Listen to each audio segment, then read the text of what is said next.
So I just make sure I don't have that in my life. I think before I do something. But what's it say? By the words of God's lips, I have kept me from the path of the destroyer. He's told us what to do. He's told us the path to walk. He's told us the way to go. And what does that do? Keeps me out of the destroyer's path. Does that mean I'll never have a problem? No. Does that mean I'll walk in God's path, in the will of the Lord? Yes. Does that mean I'll walk in the will of the devil? Or I won't walk in the will of the devil? Yes, that's what that means. By your lips, I will stay out of the will of the devil. How many want to be in the devil's will? How many have been in the devil's will? I have. Is it any fun? No. Not forever. Eventually, payment is to be made. Do I want to do that? No. Because I know by my actions come consequences. Let me go on and finish this. Hold up my goings in thy paths, that my footsteps slip not. Lord, you keep my goings in your paths. He doesn't always keep your goings in the devil's paths. Hold up my goings in your paths, in your way, in the way I'm supposed to go and what I'm supposed to do. But I have to stay out the devil's road. I have to stay in the will of God, the way I know I'm supposed to walk, the spirit I know I'm supposed to have, the attitude I know I'm supposed to have. I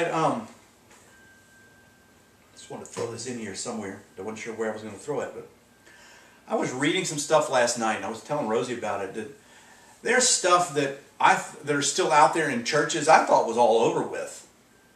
And there's still shepherding going on in churches. I didn't know that.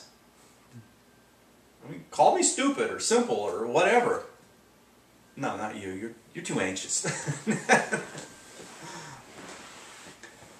But I was reading about a church that I know. Know the pastor, know the family, and just happened upon a blog of somebody that had been in this church in Louisiana. And then it took me to somebody else's blog.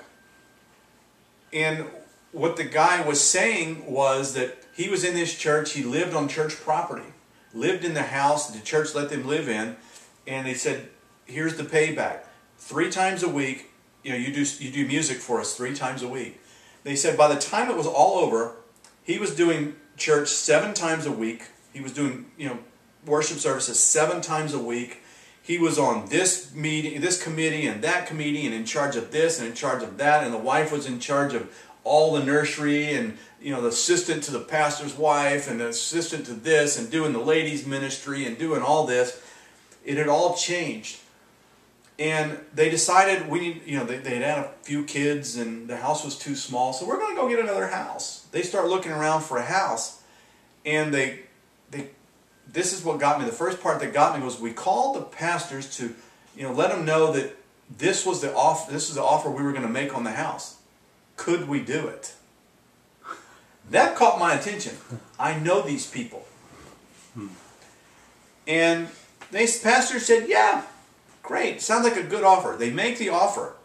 So the next day, the offer is accepted. The people are excited. They call the pastor's staff up. They call the pastors up and said, they took our offer. What do you think the pastors told them? Withdraw the offer. You can't buy that house. Withdraw the offer. You can't do this. So they get off the phone. I'm with you. Why would they say that? I don't know. And Sarah just made it just sounds crazy. It sounds crazy to me. They withdrew the offer. Or he called the people up and said, he got off the phone and he said, well, I guess we're going to lose the house. And he told his wife, I guess we're going to lose the house. The wife said, not one more time. You're not taking church over me. She said, I'm leaving. And so they decided, all this to say, they decided to take some time off, talk about it. They they didn't take the house. They ended up moving out of there. And all that to say, shepherding goes on. What happened here? They took actions and consequences came with their actions. They gave up their will. When we have relationships with other people, and I just felt like throwing this in this morning because I was amazed that this stuff still goes on.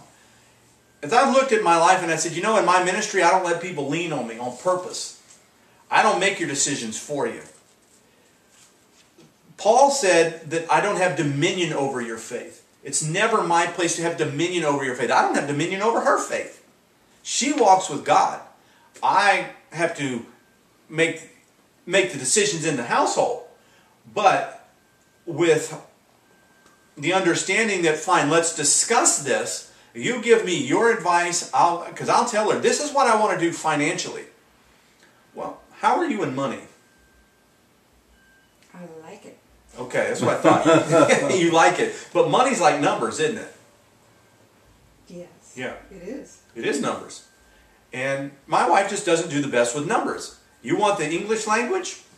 I mean, she's Johnny on the spot. Numbers? Scrambled eggs. Me with the English language? I can butcher it pretty good if I try real hard. You know, I can do that. But everything we do financially, I'll tell her, Rosie, this is what I want to do. This is what I'm thinking of.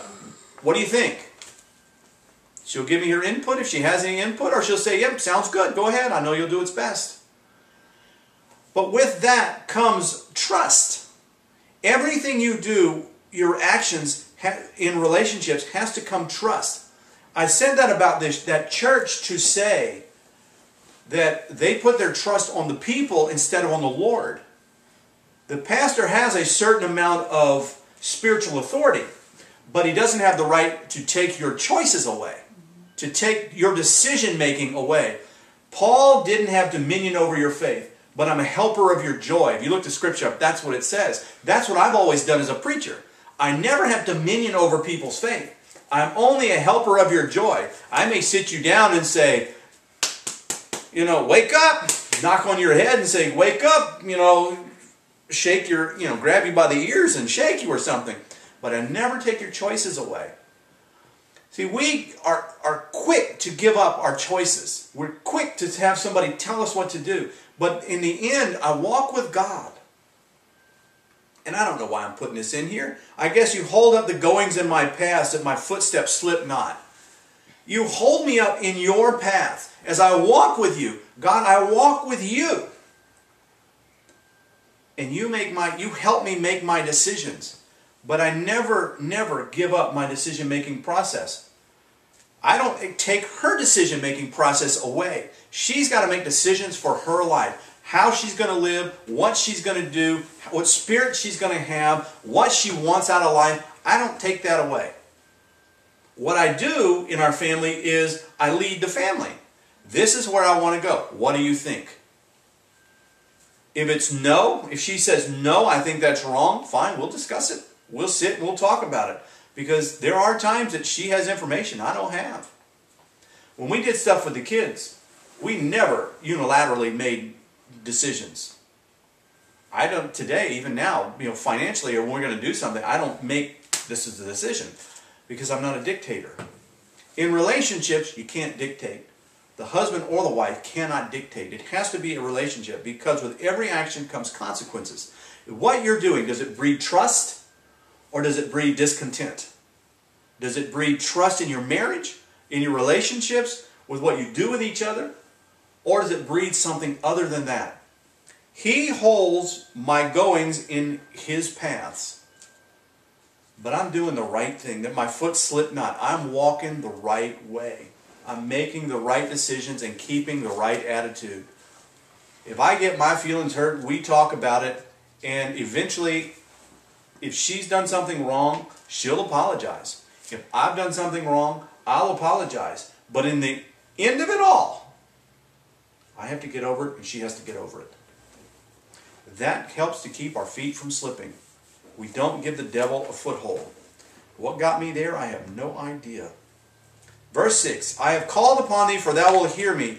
O God, incline your ear unto me, and hear my speech.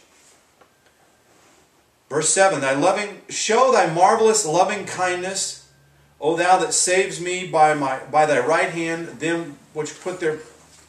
Let me start over. Show thy marvelous loving kindness, O thou that saves by thy right hand them which put their trust in thee from those that rise up against them. Save me by your power, because I'm one of those that puts my trust in you. Loving kindness, save me show me your marvelous loving kindness. That's goodness, kindness, faith.